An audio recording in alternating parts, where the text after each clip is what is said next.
We are connected through cooking. Back in the All South Kitchen here with Trace Barnett. Hello, sir. Good morning. Good to see you. So for folks who don't know, I know our longtime viewers know that Trace, he basically lives on a farm. I do. And you do a little bit of everything. You garden, you have animals, you cook.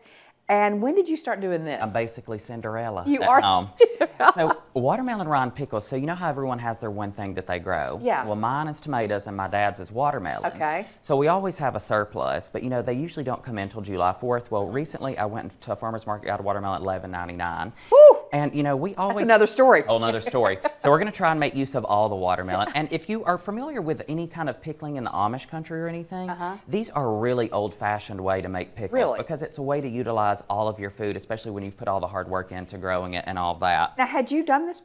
I have, yeah. Okay. I make these like every summer. You know, Okay. I actually keep mine in the refrigerator. We'll get to that in a second. Okay. So you're going to need a good watermelon. Be sure wash the outside, and of course look for watermelons that are dull and matte and finish. You know, have like a buttery spot on the bottom, all that kind of stuff. All the stuff clean, you know. Clean the rind really well, and you are going to.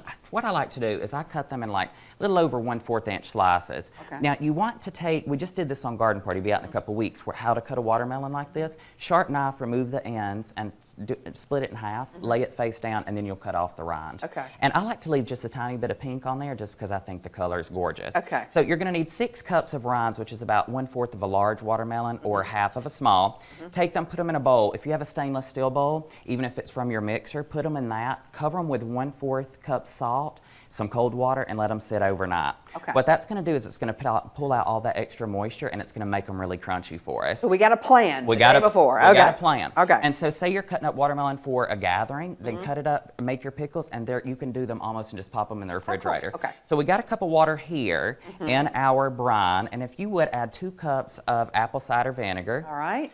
And, you know, apple cider vinegar is my favorite whenever I am. We were just talking about the smell. Nothing like It is smell strong. of vinegar in the It's morning. strong. Don't hang over your pot. If you'll put in those 3 cups of granulated sugar. Oh, this whole thing? Whole thing. Okay. Yeah, that's what blows people's minds with pickles and jams is the actual amount of sugar that goes in there. I guess that's what it needs to make it do what it does, It's going right? to give us that really good Okay. syrup, you know, that thick, good, Yeah. salty, sweet syrup. And this is the time I say don't use like any kind of sugar alternative or Use the you real know, stuff. Yeah, anything. If you go big or go home. And here we have a tablespoon of whole allspice, a whole tablespoon of cloves. Okay. We have All of those? Yep, throw it all in. Okay. You can also throw in just a tiny pinch of red pepper flakes for a little heat, some Okay. ginger, and a cinnamon stick. If you'll break Okay. that in half for us and All right. drop that in.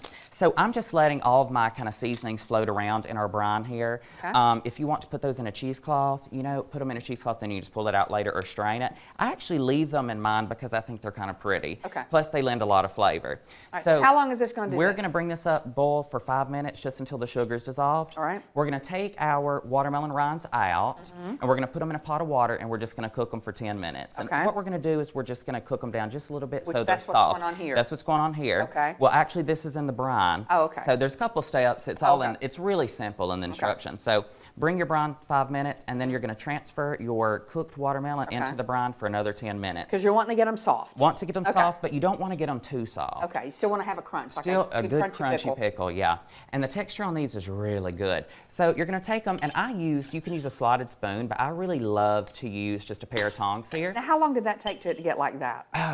5 minutes. Okay. Well, so 5 minutes for your brine, and then 10 minutes for the watermelon. Okay. So do you see how these have like a little translucent color to them do. compared? You'll know they're ready when they have that translucent color. Okay. So fill your They jar really up. look, it looks like a piece of candy They almost. do, yeah, and they smell like candy too. Smell them as I bring them out. Very, Woo! very earthy. That's very, cinnamon. Like spicy. Yeah, they're great for hostess gifts too this summer. good. Okay. So fill your jar up. You're going to want to leave about a 1/2 inch head space. Okay. I would fill this up just a tiny bit more, and then you're going to just spoon over. Of course, you can strain your spices. Spoon this over and leave a 1/2 inch head space on our jar. And this is where the fun part happens. Like you can quick pickle these, and so say you can make these up couple days before you're having your gathering, and you can put them in a latch lid or a plastic container, and they are going to stay great for you for like a month in the refrigerator. All right, so we're going to seal that up. We're going to seal that up or not seal it, store it in the fridge for a month, and you're good to go. Perfect for pulled pork, any kind of grilled thing, charcuterie. All right, that's very different, but fun to watch. And they're pretty in the jar, too. They really are. All right, we'll take a break. We'll be right back. Watermelon rind pickles. If that Trace ain't Barnett.